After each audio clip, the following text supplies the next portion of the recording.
audio jungle.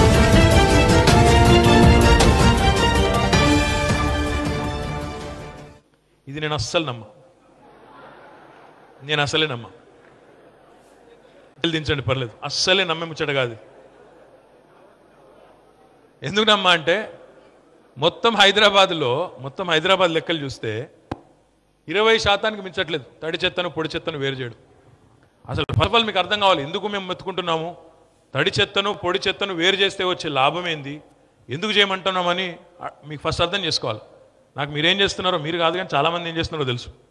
ఆ నీలం రంగు బుట్టలోనేమో బియ్యం పోస్తున్నారు, ఆకుపచ్చ రంగు బుట్టలో పప్పులు పోసి పెట్టుకుంటున్నారు, ఇంట్లో దాచిపెట్టుకుంటున్నారు, ఓ మూత పెట్టేసి పెట్టుకుంటున్నారు. నాకు తెలుసు. కానీ ఎందుకు చేయమంటున్నాం, అసలు ఏం అవసరం?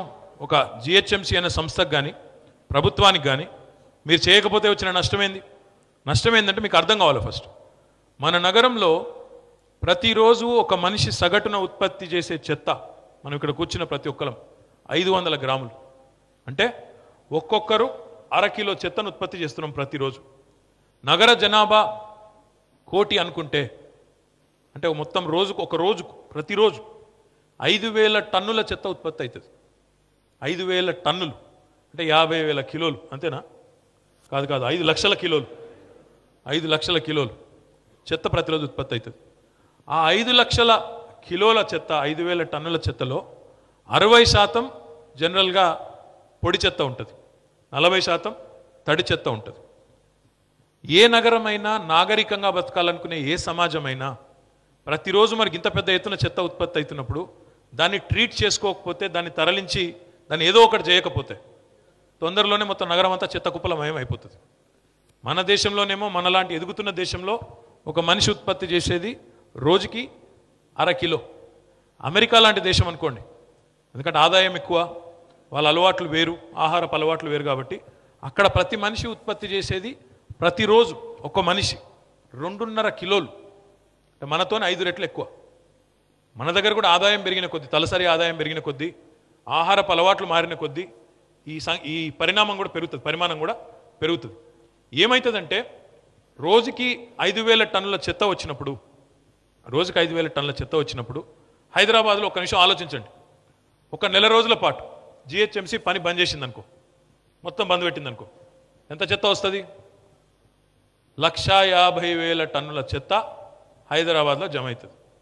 ఓ 2 నెలలు వదిలేసిందనుకో, సంవత్సరం వదిలేసిందనుకో, ఏమవుతుంది? హైదరాబాద్ మొత్తం చెత్త కుప్పలం ఏమైపోయి ఎవడు నివాసం ఉండడానికి యోగ్యంగా లేకుండా ముక్కులు మూసుకొని పారిపోయే పరిస్థితి వస్తుంది.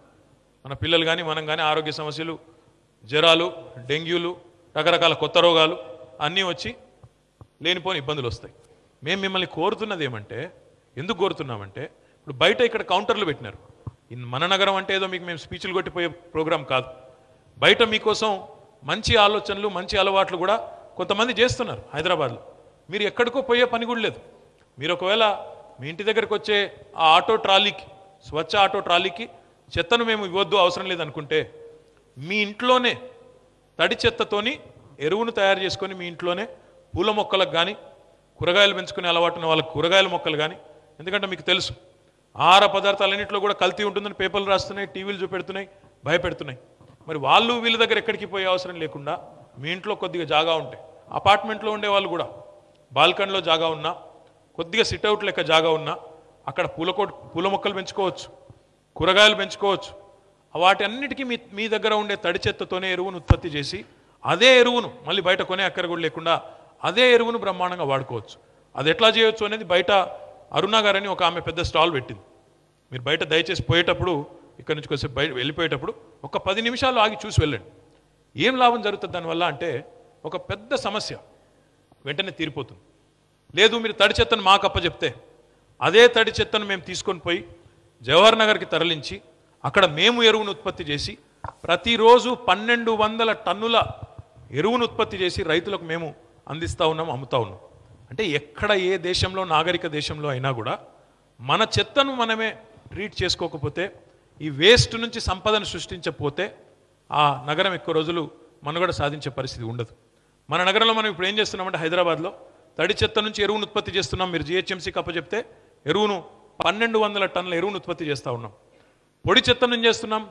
పొడి చెత్తను ఏం చేస్తామంటే దాని నుంచి విద్యుత్ ఉత్పత్తి చేస్తూ ఉన్నాం. మనం ఇప్పుడు 20 మెగావాట్ల విద్యుత్ ఉత్పత్తి కేంద్రాన్ని నెలకొల్పుతున్నాం జవహర్ నగర్లో. తొందరలో ఇంకా దాన్ని పెంచబోతా ఉన్నాం.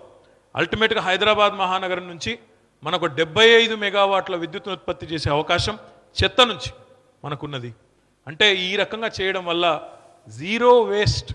ఇప్పుడు ఉదాహరణకు మన్సూరాబాద్ డివిజన్ ఉంది ఇక్కడ ఎల్బీ నగర్లో. మీరు మన్సూరాబాద్ డివిజన్ వాళ్ళు లేదా కొన్ని కాలనీల వాళ్ళు మీరు గట్టిగా అనుకుంటే మా కాలనీ అనేది జీరో వేస్ట్ కాలనీగా మేము తీర్చిదిద్దుకుంటాం. జీరో వేస్ట్ అంటే ఏంది? మీరు ఉత్పత్తి చేసే ప్రతి గ్రాము చెత్తను కూడా దాని నుంచి ఏదో ఒక ఉపయోగం ఉంది. అయితే ఎరువు చేయొచ్చు లేదా విద్యుత్ ఉత్పత్తి చేయొచ్చు. ఆ రకంగా మీరు ఉత్పత్తి చేసే ప్రతి గ్రాము చెత్తను కూడా ప్రభుత్వం సద్వినియోగం చేసుకొని అయితే ఎరువునో లేదా విద్యుత్తును ఉత్పత్తి చేయడానికి ముందుకు వస్తున్నప్పుడు మీ నుంచి మేము కోరేది ఒక్కటే, దయచేసి ఆ తడి చెత్తను పొడి చెత్తను వేరు చేసి ఆ వచ్చిన స్వచ్ఛ ఆటో ఎవరైతే వ్యక్తి ఉంటారో ఆయనకు 2 వేరు డబ్బాలో ఈ బాబు అని ఇవ్వాలి. అయితే ఇక్కడ ఒక సమస్య ఉంది.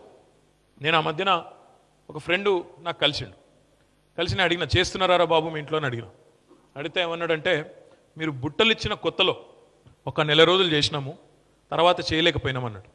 అదేంది, ఏమైంది అన్నాను. ఏం లేదు, నెల రోజులు చేసిన తర్వాత ఆటోలకు ఇచ్చినాము, ఆటోలు కూడా సిన్సియర్గా, అందులో కూడా 2 కంపార్ట్మెంట్లు వేరు ఉన్నాయి, ఆ రెండిట్లో వేసినారు. కానీ నెల రోజుల తర్వాత చూస్తే ఆ 2 కలిపి ఒకటేదాన్ని వేస్తున్నాడు ఆయన. అదేంద్ర ఆయన అట్లా చేస్తున్నావు అంటే, ఏం చేయాలి సార్, నువ్వు ఒక్కనివే చేస్తున్నావు, మీ కాలనీలో మిగతా వాళ్ళందరూ కల్పిస్తున్నారు, నేనేం చేయాలి మరి, నిలబెట్టాలని అర్థం కాక ఒకటే దానిలో వాడేస్తున్నా అంతా అని చెప్పిండు.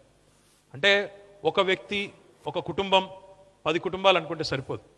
కాలనీ అసోసియేషన్లో, అపార్ట్మెంట్ అసోసియేషన్లతో నా విజ్ఞప్తి ఏమంటే, మీరు మూకుమ్మడిగా మీరు నిర్ణయం తీసుకోవాలి. మీరు మూకుమ్మడిగా దయచేసి ఒక అపార్ట్మెంట్ అసోసియేషన్ అనుకోండి, అందులో 15 అపార్ట్మెంట్లు ఉన్నాయనుకోండి, అందరు కలిసి ప్రతిజ్ఞ తీసుకోవాలి తప్ప ఒక కుటుంబం చేస్తే సరిపోదు. 15 మందికి 15 మంది అనుకొని అవసరమైతే ఆ స్వచ్ఛ ఆటో ట్రాలీకి ఇవ్వకుండా మీ అపార్ట్మెంట్లోనే కింద ఒక మూలను జాగా పెట్టుకొని మీరే కంపోస్ట్ తయారు చేసుకోవచ్చు. మీ అపార్ట్మెంట్లో మొక్కలు మీరే పెంచుకోవచ్చు. గేటెడ్ కమ్యూనిటీ ఉంటే గేటెడ్ కమ్యూనిటీలో మొక్కలు కానీ కూరగాయలు కానీ బ్రహ్మాండంగా మీరే పెంచుకోవచ్చు. కాబట్టి దయచేసి ఇట్లాంటి వినూత్నమైన ఆలోచనలు మనం చేస్తేనే ఒక నాగరిక సమాజం వైపు, మరి ఒక పట్టణం వైపు మనం ప్రయాణం చేసే అవకాశం ఉంటుంది. దయచేసి ఆ విషయంలో మీ సహకారాన్ని కోరుతా ఉన్నాం. మీకు ఏమైనా అనుమానాలుంటే ఇక్కడ శ్రీనివాసరెడ్డి గారు మీ జోనల్ కమిషనర్ ఉన్నారు, మీ డిప్యూటీ కమిషనర్లు ఉన్నారు. ఏ రకమైన అవగాహన కావాలంటే మీ కాలనీకి ఎప్పుడు రమ్మంటే అప్పుడు వచ్చి నేర్పించేదానికి GHMC సిద్ధంగా ఉంటుంది. ఏంటండి, వీడియో నచ్చిందా? అయితే ఓ లైక్ వేసుకోండి, లేదంటే ఓ కామెంట్ చేయండి. ఎప్పటికప్పుడు మా వీడియోస్ చూడాలంటే సబ్స్క్రైబ్ చేసుకోండి.